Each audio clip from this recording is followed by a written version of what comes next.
अस्सलाम वालेकुम, welcome back to my channel. आज मैं आपके साथ पिज़्ज़ा सॉस की रेसिपी शेयर करूंगी। बाज़ार से बहुत महंगी मिलती है पिज़्ज़ा सॉस, अगर हम घर पर बनाएं तो बहुत इकोनॉमिकल रहती है और बनाना भी कोई मुश्किल नहीं है। पिज़्ज़ा सॉस बनाने के लिए मैंने 1 कप टमाटो प्यूरी ली है।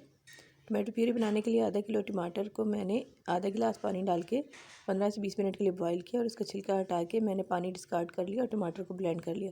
फिर दोबारा मैंने ये पेस्ट पकने के लिए रखा और उसमें 2 टेबल स्पून मैंने चीनी के डाल दी और हाफ़ टी स्पून इसमें मैंने नमक का डाल के उसको थिक कर लिया थोड़ा सा, तो टमाटो प्यूरी तैयार होगी।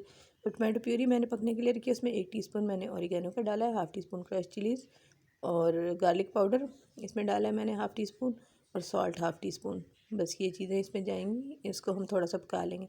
देखिए मेरे पास जो टमाटो प्यूरी है वो काफ़ी थिक है। अगर आपके पास पतली है टमाटो प्यूरी तो फिर आप थोड़ा सा ज़्यादा पका लेंगे।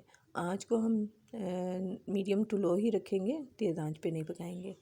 अब इसमें ऑयल शामिल कर दिया मैंने 1 टेबल स्पून, इससे इसमें बहुत अच्छी सी शाइन आ जाएगी। ये पिज़्ज़ा सॉस बाज़ार की पिज़्ज़ा सॉस से कहीं ज़्यादा बेहतर और इकोनॉमिकल रहती है, आप ज़रूर ट्राई कीजिएगा। आखिर में अब मैं इसमें 1/4 कप टमाटो केचप का शामिल कर दूँगी। हमने इसमें कोई रॉ अनियन वगैरह या गार्लिक शामिल नहीं किया, इसलिए इसकी लाइफ भी बहुत ज़्यादा है।